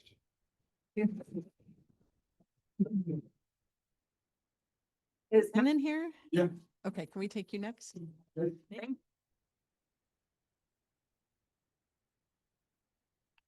It's on and it's warm. Thank you. I'm not used to microphones, but can everybody hear me? So my name is Manin DuBois. I'm the Director of Business Development with OMEP, which is the Oregon Manufacturing Extension Partnership. We are a small consulting firm of roughly about 30 employees that live throughout the state of Oregon. And we support Oregon manufacturers with any number of tools in our toolbox. Operational excellence, engineering. You may have heard of OMEP before with that's the lean folks, which we do, but we try not to drag people through the book. The whole goal for OMEP is really based around continuous improvement. This topic is something that OMEP has dug into for quite a while now. We've seen this coming. The fact that OMEP is on the ground with our manufacturers, side by side with them on a daily basis, we typically will evaluate what these new tools can do, trying to tailor that pain point for that manufacturer. So first, OMEP looks at it internally and says, how does this help us? OMEP internally. AI has helped us in a number of different ways. The first being, when we talk about employee life cycles, we talk about a lot of the, for lack of better, the silver tsunami that's happening right now on a daily basis. That includes OMEP. We have many people with significant experiences that information does not live somewhere other than here. That's the same within every manufacturer in our state, and the clock is ticking every day. So OMEP has helped design with one of our partners here in the state a tool, an AI tool that was designed with the goal of being simple but effective. It's very easy to overbuild tools and have all the bells and whistles and for it to live on the shelf and never be deployed. That's actually the most common approach for a lot of the tools that are introduced within technology. It needs to be effective by solving actual problems or challenges that employees face. And so I use that example of the information knowledge that exists in so many people's heads. The same thing on the ground floor for manufacturers. So with this partnership, we developed an app that manufacturers can use to document their standard work, which if anyone has been inside of a manufacturer, which by the way, 75% of manufacturers are 20 employees and under nationally. If they do have SOPs, it might have an inch of dust on it. If they do have rapid standard work, it could be 15 years old. Very rarely do we have a very strong, accurate baseline for SOPs that are accurate to where the company is today. This is a big game changer for small and medium-sized manufacturers in particular, because the large manufacturers have continuous improvement teams. They have budgets for this type of technology to stand up internal teams or to hire who they need to bring in. Small and medium-sized manufacturers can be late adopters to technology, but if they are guided in a way and that this tool is tailored to particular pain points or bottlenecks within their business, and it proves value with the human in the loop, which is something that OMEP believes strongly in. You have to have people in the loop. The ROI is fantastic. We talk about retention for employees. We talk about new hires coming into the workforce. This next generation of new hires may have the greatest documentation waiting for them in the history of our country. How many of us have ever gone to a job and go, what do I do? Go talk to Steve. Follow Steve around. Who's Steve? He's the lead guy out there. Okay, great. Steve's very, very important to the bottom line of that company because of the tasks that that person does, right? His knowledge, his or her ability to correct bottlenecks or errors, that's an extraordinarily valuable employee that sometimes is tasked with doing things that are not very effective, nor do they want to do. So having actual visual representation, using AI as a tool for rapid standard work, which used to take 5 months to do, 3 months to do, hours, and have it live and grow with rev control for the business to grow and adapt. So again, this is a, 1 minute. I'm actually doing better than I thought. I can't believe 5 minutes. I was like, that's tough. AI is a big word. It's an overwhelming word. It's a more overwhelming word for a lot of small, medium-sized manufacturers in our country and in our state. Having someone come alongside them and say, first, before we go down this road, let's look together to what the current challenge is for your business. What is the current state? What is currently going on? So that we can actually measure the results long-term of using this technology, not only by itself, but the other trainings that are going to go on for employees. It's an amazing time. Organ manufacturers are, if they adopt this with great support, can be extremely effective, and this can be an amazing time. Thanks.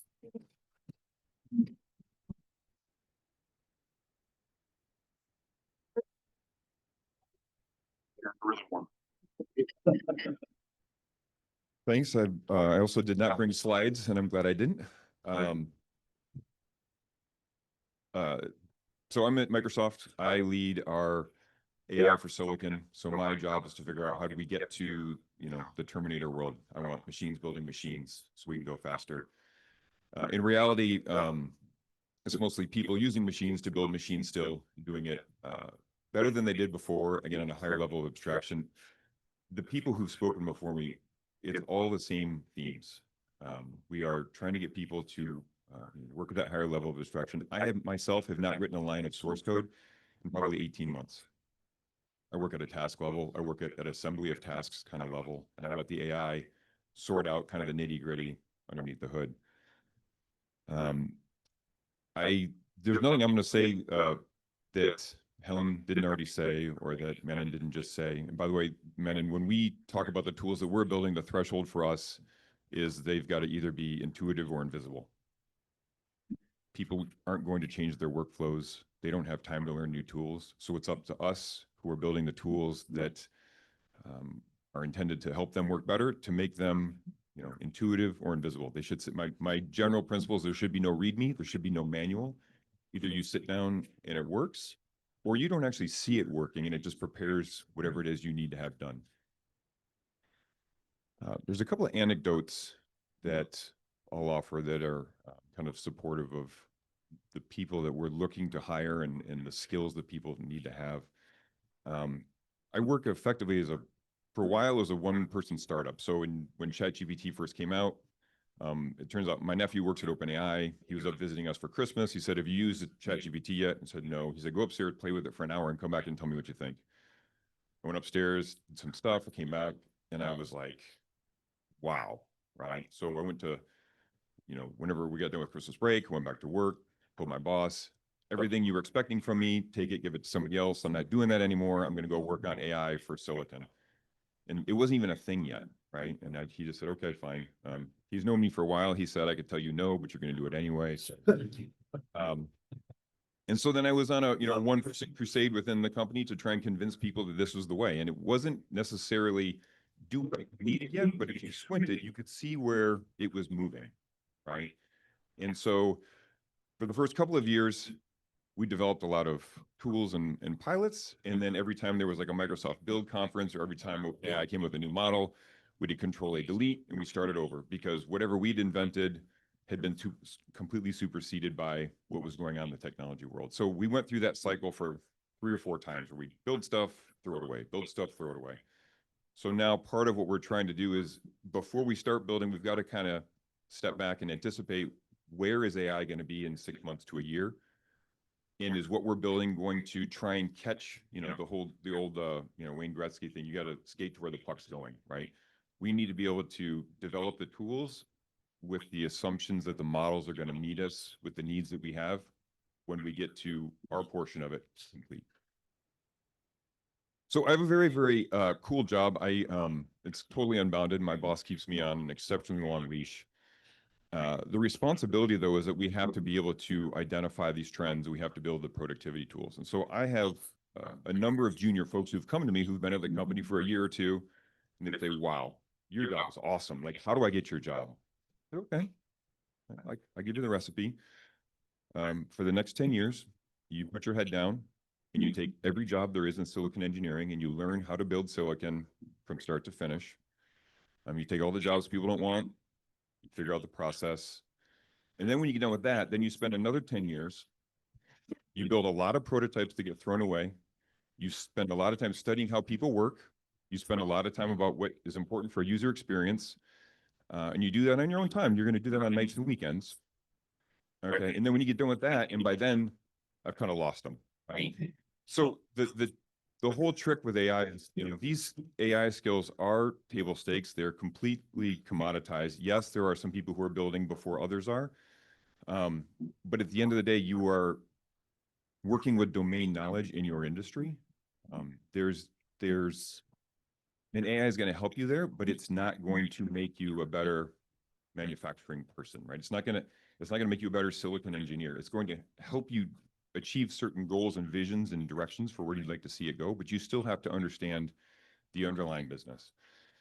I had the opportunity this year to hire an intern, and so this is the first time I've ever gone viral on social media. I was kind of proud of myself. I posted on LinkedIn, and I put up what I thought was a very challenging job description. I wasn't expecting a lot of folks to see it or to want to do it, because it was very representing a very kind of demanding job. And there were on LinkedIn, there were like 75,000 engagements on it. Yeah. Yeah. I was like blown away. I posted it, and we went to a Christmas play, and I had to turn my phone off because it was just like this chiming in the background of all these people with comments and hits and everything like that. So, but then we ended up with 900 applicants. Yeah. So, and it was a very interesting cross section of folks. I mean, there were everything from people who were postdocs. Why, 1 minute. Postdocs all the way to people who were in graduate school at Stanford, MIT, all this. So who got the job, right? The person who got the job, she's a junior at Texas A&M. She does not have the most impressive resume, but she had something that a lot of these other folks didn't have. And that's when I'm looking for who I'm going to hire, there's an element of storytelling. And she could talk about what she was studying, where she wanted to go with it, how she thought it was going to kind of all come together. She could relate how the undergraduate research that she'd done fit into this overall vision in ways that people who were postdocs, who had plenty of publications, people who were graduate students in these very impressive universities, could not tell me a story about where they were going or what they wanted to do. And so she came in, she started yesterday. I told her, I was like, you know, you gave a very strong impression through the interview process. You gave me the impression you were willing to crawl over broken glass to do this job, right? And it's 100% true. And also on the soft personal skills for people who are working with students who are trying to get their jobs. So there were 900 applicants. I used AI, filtered it down to about, I think I did 50 phone screens. Of the 50 phone screens, I can count on one hand the number of follow-up thank yous that I got. I can count on one hand the number of people who had done any kind of research whatsoever into what we are doing with silicon at Microsoft. And it matters, right? It matters. And so here we are with, you know, somebody who, by all rights, if I was just going off resumes, you know, she wouldn't have made it through. But there was something about the way she told the story, what she wanted to do, what she was working towards. And that's one of the things that we need. You know, getting hired is kind of a crapshoot. There's a lot of qualified people, but how are you going to tell the story about what you want to do and how it fits in with, you know, what the job's going to demand? So.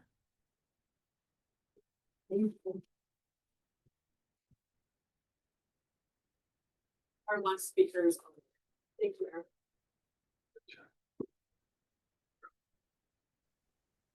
Can you hear me all right? Yes. Yeah. Wonderful, wonderful. Would you mind advancing the slides? Well, sorry, everyone, I couldn't be there in person, but didn't want to miss the opportunity to share a little bit about A-Dec and what we're doing with AI, and as I've deemed it, AI in the real world. So maybe next slide. If you're not familiar with A-Dec, we're a dental equipment manufacturer. We're a private company and been around for 62 years. So you can see there on the right a picture of our campus. We've got 14 buildings on site. Most of them are for manufacturing, so we're extremely vertically integrated. We have about 1,300 or so employees. Most of those are located around here in the region. And if you've been to the dentist, there's probably a really good opportunity you've interfaced or interacted with some of our products. So we sell to through a channel. We also are very involved in education and also the government. And we typically are selling to that dentist through the channel who's ultimately running a small business, a group practice. And the products we provide them are, you can see for the different categories listed on the slide there. Next slide. I'd say in terms of how we're leveraging AI within the business, there's really these, I would say, 3 primary tools. There's a lot of tools out there, and I'm not suggesting that these are the only tools or the right tools to use, but because there are so many, we've really tried to standardize on a few and get good at focusing on those. And I would say these have been really ultimately the fundamentals we're building across the organization and across different departments. With ChatGPT, we use that, I would say, for all things basic writing, research, and even thinking. So helping with some of that more mundane work and creating more capacity to do higher level areas of focus. So we allow that to be generally available to many of the employees, not all. We've got governance around that, but a lot of the focus there is just really helping elevate the work our employees can do. Claude starts shifting a bit more into that space around building applications. And apps aren't just computer software applications. These could be apps for research, insights, pulling together information. Really, apps can scale anywhere across the business and working with the data within the business. Now, one of the things we've learned in this space is having some good structure and some good governance is key, and that's why you see review is required here. We don't want to create a lot of sprawl. And so what I would encourage is, as those are starting to use Claude and build out applications, ensuring you're thinking about how to do that in a sustainable and scalable way is very important. If not, it's going to be how it used to be in more legacy days, where you'd have all of these different files and folders scattered all over the enterprise. You're going to have a lot of information and a lot of solutions you won't be able to find. And then the last piece that we're really focusing on, for maybe I would say more in the creative space, is in the marketing and creative content. So we're using Adobe. It's got some really nice tools built in, and that's just helping elevate and really speed our velocity in terms of generating content, editing content, and evolving content. And it's been brought up a lot today, but I'd say all of these for a manufacturer like us are viewed as tools. It's no different in many respects as a computer and the expectations of understanding how to use a computer for many roles.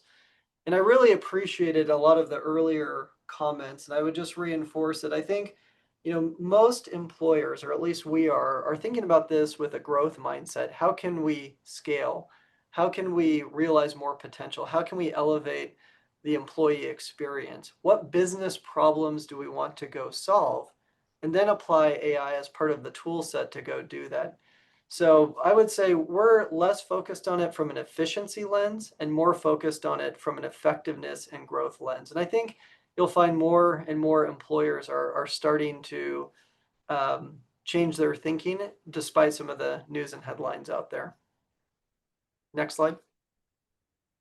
So this is an example. I don't know if the video will play or not, but I think this is there's a video there you can play. And that's our dental chair. And we manufacture products like that. And we took a 2D image and this is just a very simple problem to solve. We need a different angle of the chair for a more marketing brochure. Well, traditional would be we'd go find a chair, go put it in our photo studio, get the angles we want, and retake photos. With something like Adobe, we can quickly position that to be able to get different angles of the chair. And if you advance the next slide, you can see what that allows us to do.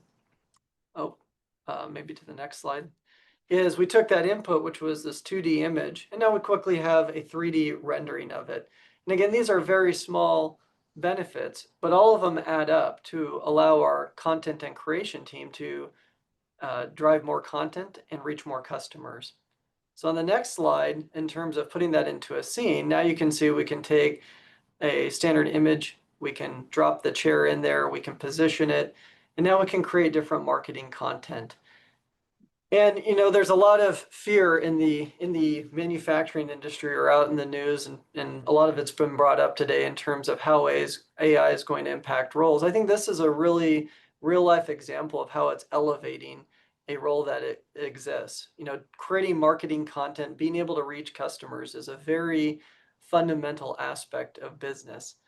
Being able to use an AI tool like this to now create content at a faster rate, as opposed to having to find the product, take a photo, edit that photo, use Photoshop, and then place it into a scene, just shows you some of the acceleration. So our marketing team is benefiting significantly with the acumen of using AI tools to allow everyone to essentially move forward and move volume more quickly through our marketing content system. Next slide. So there's a lot of really good use cases. I won't go into all of these this time, but I at least wanted to show them. I think the one I wanted to highlight is really probably in that data set. You know, with a lot of the AI tools, you can quickly visualize data. And where we see the biggest benefit is really making a shift from those who were creating reports before to those who are now spending their time focusing on the insights from that data. And I think, again, that's very similar to a lot of the other content that's been brought up in terms of how AI is going to elevate almost every role in the business and businesses like A-Dec. It's going to allow for velocity increase with engineering and speed. And, you know, we're also using it to augment activities. We have all of those buildings you saw in the picture. Well, on a rainy day in Oregon, moving material between them isn't the most exciting task. So we're using AI and robotics to move some of that material. So again, people aren't having to transport that material on a rainy day. So again, the spirit behind all of this next slide is really around how this is a tool to elevate, and we see it elevating what our workforce and what our team can provide. Next slide. So here's some skills. I think, you know, as we're talking with our teams around what are the skills that now matter, and really I'd say these apply to some of the examples or all of the examples I showed. AI literacy, really being able to use the tools. Prompt and workflow design is key. Evaluation and judgment. More information isn't always better information, and so having that judgment and that business acumen is key and something we look for. The word curiosity has been brought up multiple times today. I'd say that's definitely something that is going to be very critical in this space, is that skepticism and that critical eye towards the content being produced. Data fluency, domain expertise. It's still very important to have business knowledge and to know your craft and your skill. And again, apply AI to multiply the output and the value you can provide. And then again, agile learning. It's a quick changing field. The tools are changing. They're leapfrogging one another. And being able to keep up is going to be a key for those moving forward. And last but not least, on my last slide here, because I know we're about at time. One more slide.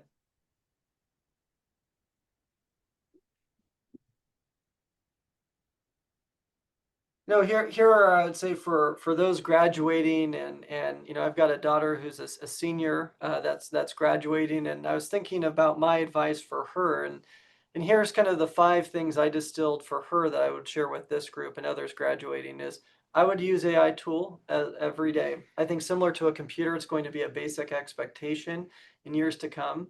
And then build something and evolve it and be able to demonstrate that to employers, or as you're going out in the field and applying for jobs. Show how you can use the tool in a practical way.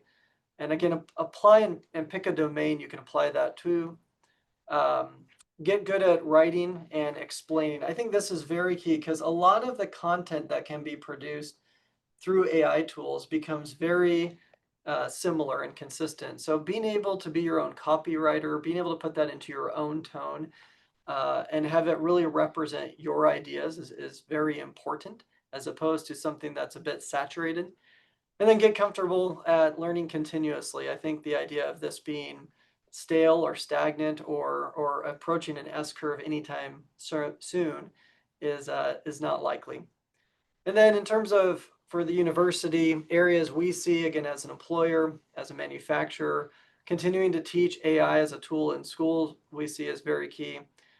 Focusing capstone projects with real problems, real outcomes, and how they're using this expanded tool set is also very important. Reskilling pathways. So, for those who are changing fields and how those fields are evolving to use AI tools, we see is going to be very important.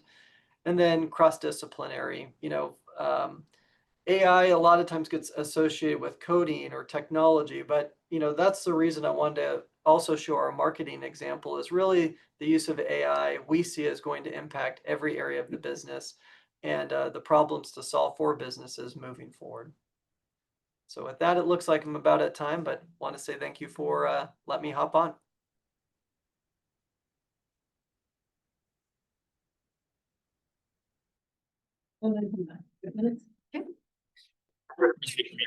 Being a consumer of technology and Okay, we're gonna go ahead and get started with the report out.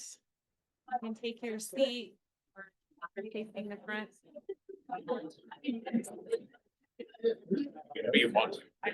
So there's a lot of students in high school that would do this class, like, because they're making stuff. Do I have a group that volunteers to go first? Can we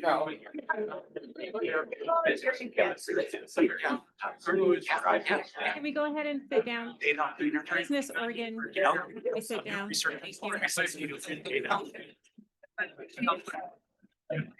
Heavy just finding.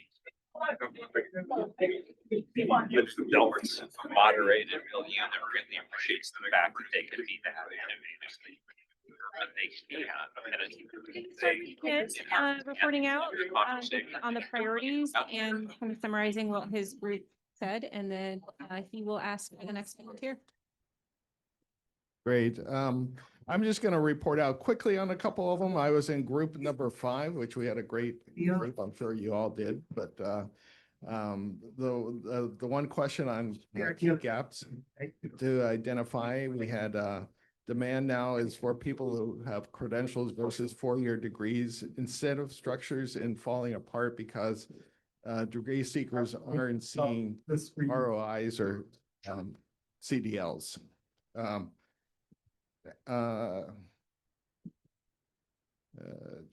see, I'm trying to go through these are not my notes, by the way.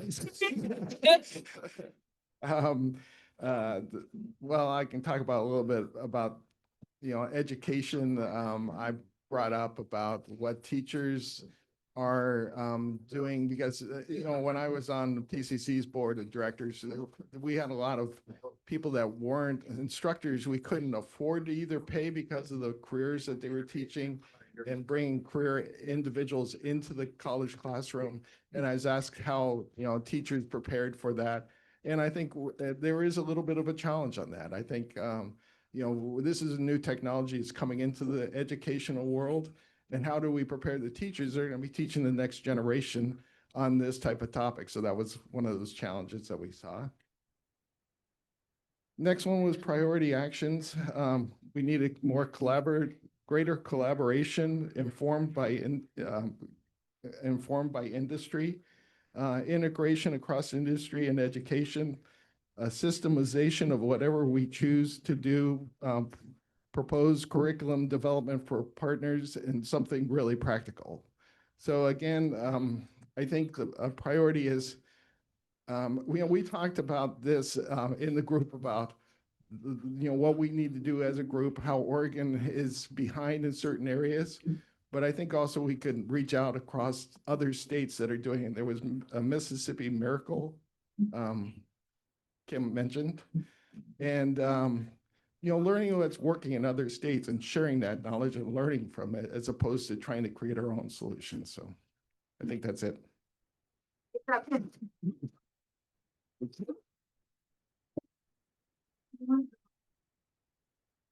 Let's go ahead and go online now. So turn it over to online.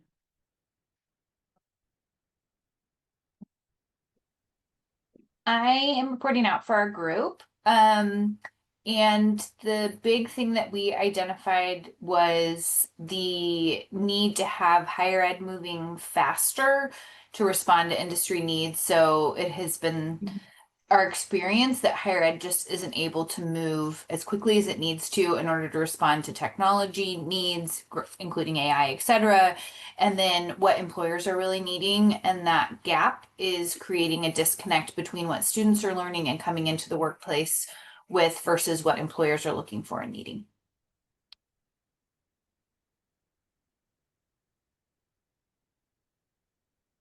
Okay, anything else? That was the big takeaway. We talked about a lot of things, but many of them are already things that other people have covered. Okay, thank you. Okay, which group would like to go next?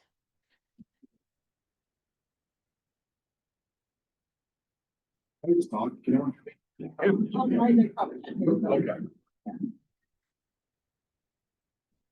you hear me now? Yeah. Okay. Some of the stuff was already touched on by the different groups, but a couple key things we talked about when it came to the most significant gap between programs and employer needs, really around the different diverse relationships and connections around the state for educators to be able to plug in the different manufacturers or companies who are using these different tools and getting those students exposure to it. Throughout the state, there are different programs that exist for that. I think a challenge has always been how do educators stay one step ahead in that constant battle, because employers are moving fast because they have to. Skills and roles most affected by AI right now, there's a lot of them. We talked about what was the name of the first year, like law students, for instance. That's a major one where, I mean, it's a lot of reporting out, reading analysis that is now being done, you know, at light speed. That's one example. One other one within manufacturing, and I think it's not only manufacturing, but management positions and leadership positions who are the gatekeepers to technology adoption. So everyone coming into this has a different comfortability with AI. Some of them have used it, some of them never have. So it's this place that we find themselves, you know, making a decision about whether or not there's new programs going to be stood up, what the training material is, how comfortable are they with that. So I think every role is affected by it, but leadership and management teams at businesses and manufacturers are definitely affected by this. One of the things that was also talked about was, you know, providing an on-ramp to AI literacy. So again, everybody's coming into this at different comfortability and knowledge sets. So from the educator's perspective, how do you build curriculum with students that are coming into class that are at all different stages of this, to engage with it, to get comfortable with it, to see how it might benefit them in their career field. And then the same is very true for the business and manufacturing companies. Having a place where they can go to engage with this that is maybe more comfortable for them as they learn about the business, and they can get up to speed, because all of them, just like we all we're ramping up at different speeds based on our own talent, skills, or comfortability. So, yeah.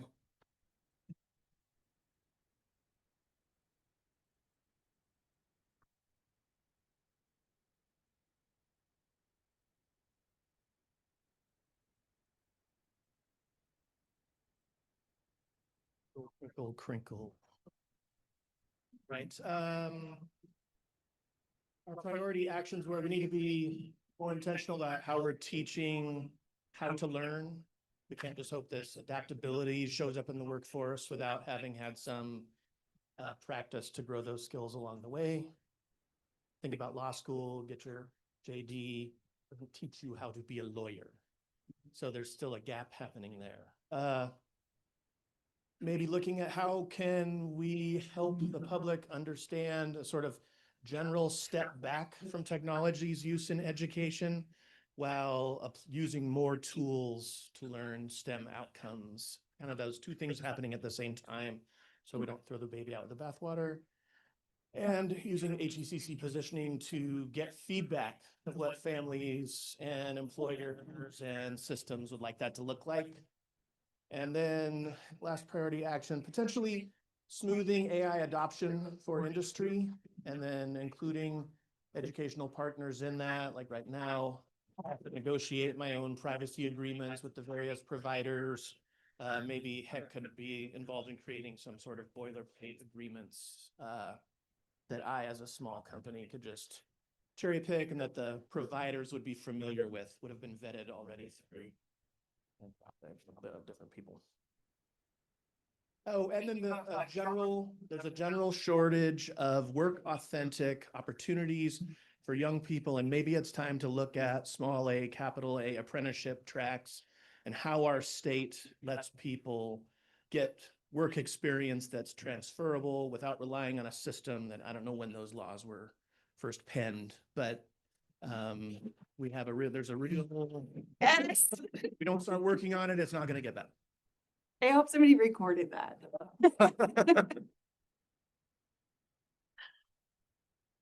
We're group one. I might be going last, so I'm gonna try and not be redundant.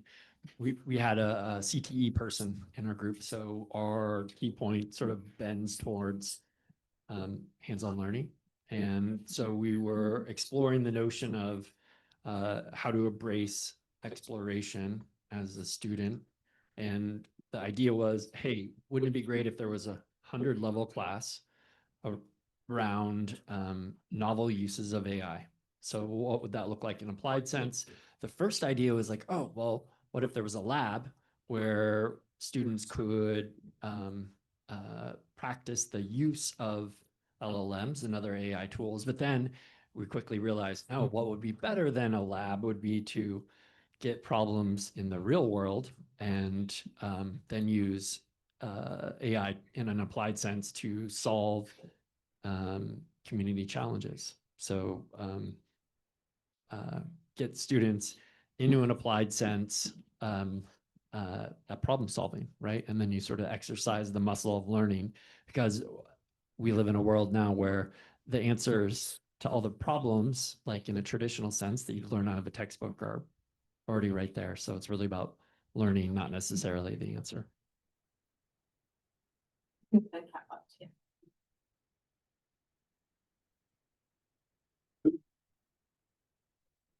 think so. Shanda took raw notes, and just as you all were reporting out, she dumped her raw notes into Gemini and asked you to generate 3 takeaways. So I'm going to read them.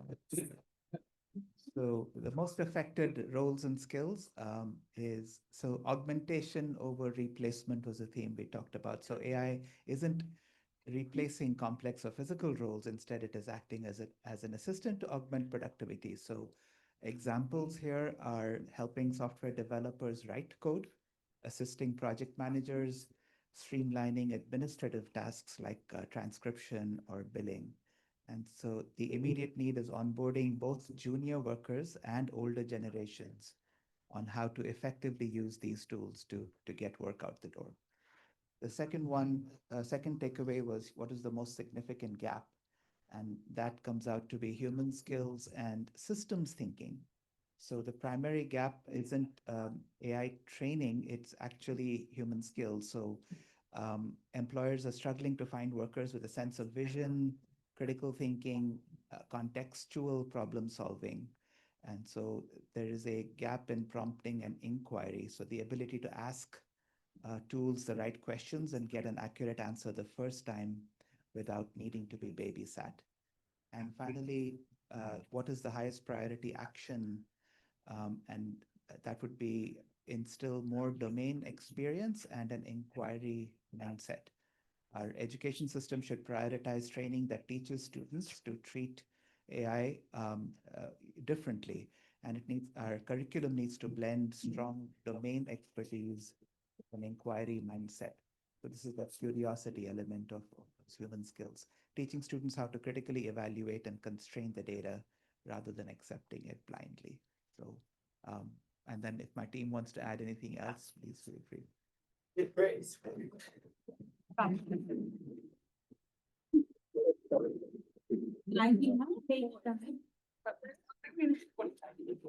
Hey, thank you everyone for that great input. Sean and I will take it back and do some human and AI magic on it.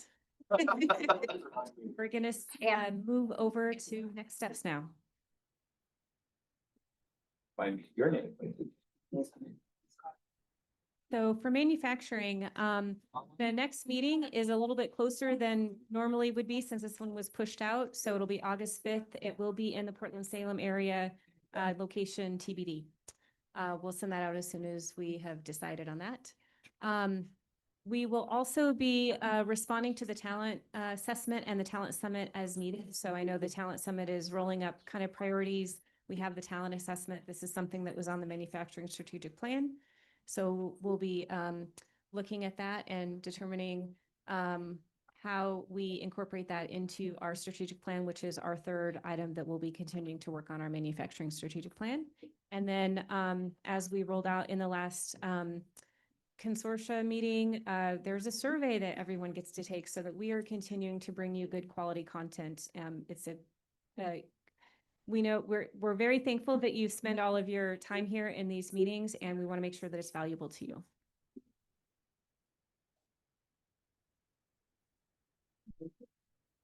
You advance the slide as well. So in a show of how closely, oh, it's working, sorry, how closely Diane and I work together and our industries are similar. Mine just like hers, but the date for our next meeting is August 26th. No location yet. The same things to follow up on, but specific to technology rather than manufacturing. And the survey Diane mentioned is in your folder. If you're here in person, we'd love for you to take it, and it will help us guide our future meetings. If you're attending virtually, it will pop up at the end. So unless there's any questions, we're going to have you out of here by noon, which was my goal. So I'm happy